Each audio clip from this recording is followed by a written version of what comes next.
All right, welcome everyone to the regular meeting of the Glenn County Board of Assessors on this March 13th, 2025. It is 4 o'clock, and I will declare that we have a quorum of 4 of 5 members present. Good afternoon. What timing? Perfect timing. So, all right. Our first item of business is to approve the minutes from our past meeting of February 20th, 2025. Do I have a motion to approve? I'll make a motion to approve the minutes from Thursday, February 20th. I'll second it. All right. Are there any changes or discussion? Nope. Hearing none, I'll call for a vote. All those in favor say aye. Aye. Opposed? Oh, and I keep forgetting, when we do that, if everyone can raise their hand. So sometimes it's difficult for those online to recognize who is voting yes, no, or not. So, all right. At this point, I will turn it over to the Chief Appraiser Matters and our Chief, Ron Glisson. Thank you, Mr. Chairman. Ron Glisson, Glenn County Chief Appraiser. First thing I want to talk to you about is the new format that was requested at the last meeting, and this is our attempt to honor that. And so what you see is, if any of the board members have a question on a consent, like today it's 3 pages, so what we'll do is we'll just scroll down to the page where y'all have a question about. And then going forward, we can make any changes as the board sees fit, however the format y'all want. Just let us know. But this will be going forward how it'll look. So, Well, one item on that, and yes, I see the consent agenda is up, but when you have items like that are presented to us, the growth and inflation, I think we probably. If we're going to have this, we should probably be available to have this available online. And I should have put the growth and inflation as well as the digest timeline, the issues under the chief's items. And so what we'll do is going forward, we'll have those available, right, so that we can. Yeah, and I think it can be done in just basically one document that is our agenda. No, you cannot do it that way. Yeah. Okay. But we can satisfy. We'll satisfy. So you can't consolidate everything into one PDF? Okay. Yeah. That would be the easiest way, and then number the pages, all the way through. But at least we're making progress, and I appreciate that. But I'm sorry to interrupt. I'll let you continue. So, item number 1 is the 2025 preliminary growth and inflation report. Again, this is very preliminary, but I wanted to get the information to the board, as we've already provided some to Glenn County information. So this was as of 3/12/25. So what you see here, don't get caught up with the numbers, but currently, as we stand as of yesterday, we've got our net increase year versus year is going to be 9.70. That's going to equate to last year's gross, which I think we need to look at gross a little more than net at this point, because we still have to work our exemptions, even though the exemptions are pretty consistent compared to last year. But there has been an increased approximately, approximately $600 million, which is a 40% figure. So you would take that 2.5 times, so it's $1.5 billion in 100% value. Pretty substantial growth in inflation to date as we come off of last year, which we had a pretty big year too, as it was over 10% net taxable. So last year's gross, and again, this is real property only. Because this is a snapshot that's utilized to set the budgets for the school board, City of Brunswick, and Glenn County. And so that's why you don't see any personal property, the increase. We expect the increase in personal property side as well, doing some new projects this year from that. But Currently, for Glenn County, it's the 2025 gross is 21.35 billion, looking at it from 100%. And then last year's gross was 19.85. So again, about a 1.5 billion increase so far. So a lot of hard work that's been going on, and we have a little bit of ways to go. I think we're looking at it about three more weeks before we shut our system down and start doing our edits and analysis to make sure we clean up the data that we have before we send assessment notices. So first week of, and I'll get into the next item, but the first week of April we'll have what we think are credible growth and inflation numbers, because we're going to have to adhere to House Bill 581. So we've got to push this information out to the three levying authorities so that they can provide back a rollback rate that we can incorporate in the assessment notice. So is there any questions? I'll go through the city. The county is the one that I focused on the most. The school board emulates the county, less the L6, which is the school exemption. And again, exemptions haven't been done, so I wouldn't put much emphasis on that. As far as, you know, it's gonna be really close to where the county's at based on that, again, which is roughly 1.5 billion increase. And the city as well, which is heavy exemptions, right now their year versus year net is 11%, which again continues their growth pattern that they've had for the last four to 5 years. So happy to report that as well. So, but we will have the more credible report in at our next meeting. Any questions on preliminary growth and inflation?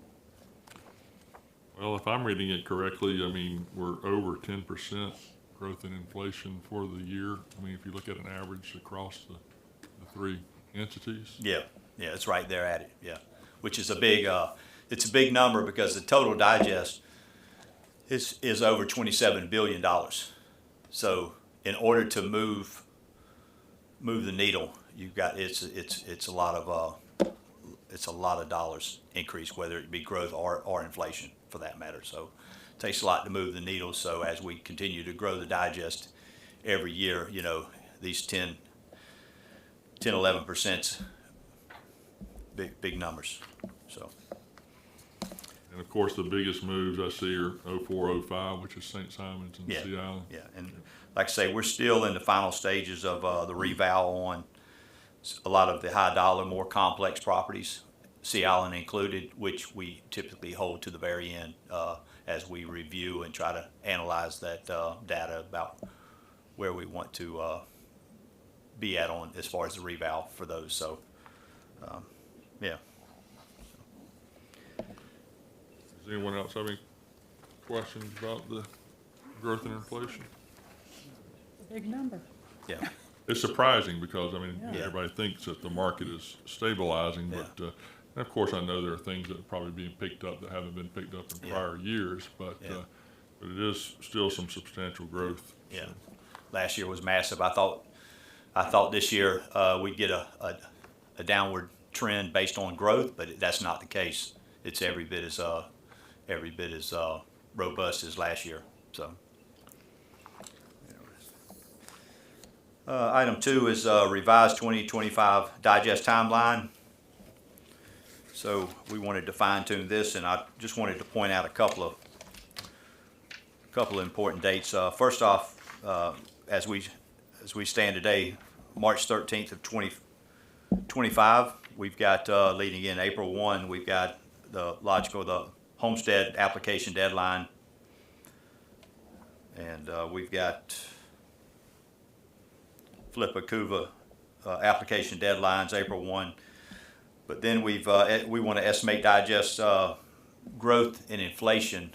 We want to give that credible estimate so that we can get back that information as I previously mentioned for House Bill 581. We want to make sure that we get those to the levying authorities as soon as possible so they can get it back to us in a timely manner.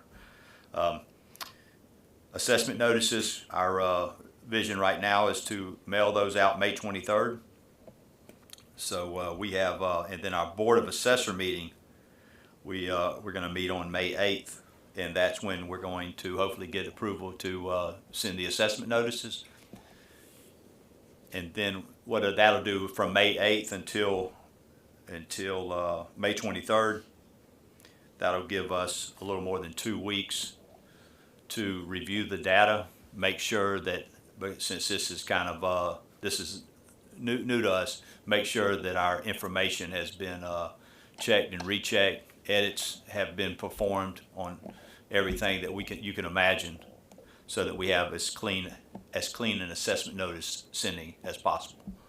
So I think those are the main dates. Yeah, would there be any questions as far as the digest timeline? Well, have you received a copy of what the new assessment notice is, a finalized copy yet? We haven't. I believe I sent that to you, going back a couple of weeks ago. Did I not? It wasn't a finalized, it was a kind of a draft. Yeah, I yeah, thought. and that's actually gonna be the final. They didn't make any changes to that. Okay. And so what I'll do, I'll send a copy out to all the board members, and that's gonna be our final state form. And they also had the appeal form, everything's been adjusted for that. So gonna be an interesting year, a lot of questions. We anticipate a lot of questions from the assessment notice period, just because the change, the estimated taxes, we know most taxpayers, the first thing they look at is, hey, what do I owe? The value. A lot of people have the exemptions, Scarlett Williams, taxable value freeze, but the main focus is without that information in there, it's gonna be a very different year, and I imagine we'll have a lot of questions And and concerns. and the Scarlett Williams or whatever homestead value is not on the assessment notice, correct? Correct, yeah. So, I mean, it becomes even more confusing. Yeah. I mean, because, Yeah. you don't know what you're really being taxed on. And so Right. it's going to be, I don't know, some definite questions and Right. probably some angry people when they get Yeah. them. Just a side note, I'm not sure y'all aware, but all 3 levying authorities have opted into 581, which essentially meant do nothing. But all 3 have opted in. So here we are. We'll have to keep up with House Bill 581 numbers as well. The exemptions one. Yeah, that's going to be the state, even though it's a local exemption, it was approved by the state. So we're going to have to carry that number as well. And then obviously it's going to be the best scenario for the taxpayer. So that's why we'll have to keep up with, even though we know that 99.9% of the time Scarlett Williams is going to be in effect. But there will be a rare instance where House Bill 581 will be the benefit. It won't be in year 1, but it'll be down the road. So, And also, I mean, this gives homestead exemption to city residents who own property. Correct. Permanent residents. Yeah. And so they have not had this exemption prior to this, and so they will automatically be opted in. And right. And just for the city's sake, they'll go back. Their base year is going to be 2024. The Department of Revenue Commissioner has said that there's not going to be a CPI index. It's not going to be indexed to 25. So he's voided that for 1 year. So essentially when we send out the 25 homesteads within the city, their base year is going to be 24 without that index, inflationary index attached to it. So that's a benefit for the city since they've done without any type of exemption. So I'm happy to hear that, even though we know that they're working on something for the homeowners. And I think it's this legislative session is what I've heard. So I'm glad to hear about that, so they can get a little bit of relief on their end as well. So any other questions, concerns on digest timeline?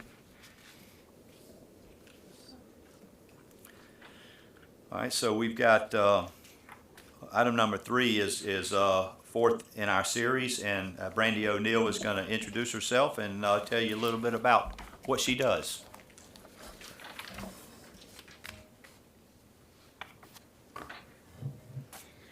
Good afternoon, Chairman Bennett, board members, and Chief Glisson. I'm Brandy O'Neill. I'm the Mainland Real Property Supervisor under the umbrella of Deputy Chief Appraiser Yolanda Ward. My team and I oversee all mainland properties expanding from Camden, Wayne, Brantley, McIntosh County lines, excluding the TAD District, commercial, and rural land areas. I have worked for Glenn County for 11 years. My first 3 were spent with the Glen Brunswick 911 Center. In April of 2017, I started with the Property Appraisal Office as a residential property appraiser. In August of 2023, I was promoted to Real Property Supervisor.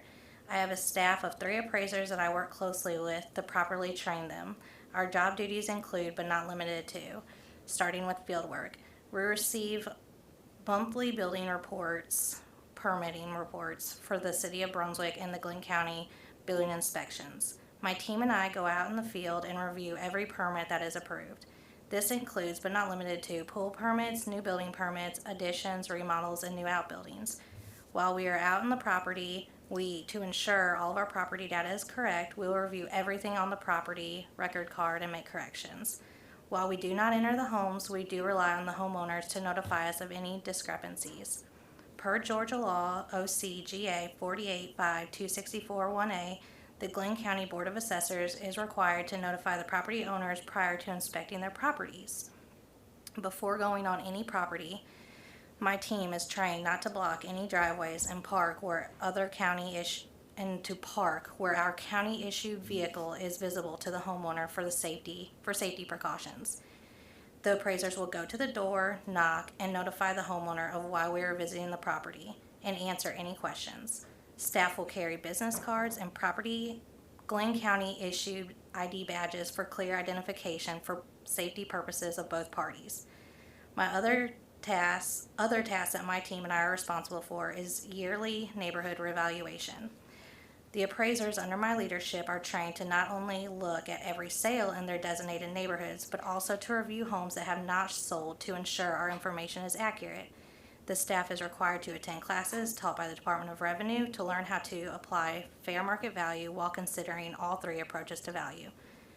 Other management responsibilities include thoroughly reviewing every appeal that is submitted to assure all properties have correct data and address any issues with the homeowner may have with their value, property information, or square footage. Our office strives to provide excellent customer service to make this process as easy as possible. The appraiser will field each appeal and make adjustments if it is necessary. I train my appraisers on how to prepare for the Board of Equalization hearings and provide the board with information used to arrive at this fair market value. Thank you. Thank you. You can breathe now.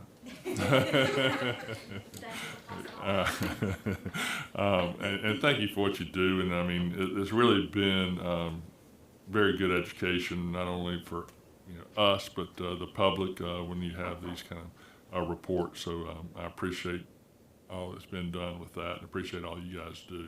So, does anybody have any questions for Ms. O'Neill? All right, well done. Thank you. All right, moving on, we have the consent agenda, real and personal property corrections. Has everyone had a chance to review, and is there any item that needs to be pulled? Looks good. Yeah, there were a couple questions that I was able to get answered prior to the meeting, so I think we're good to go. So at this time, I'll entertain a motion to approve the consent agenda.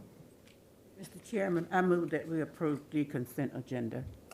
I'll second. I have a motion and a second. Is there any other discussion? Hearing none, all those in favor say aye. Aye. Aye. Opposed? All right, that is approved for nothing.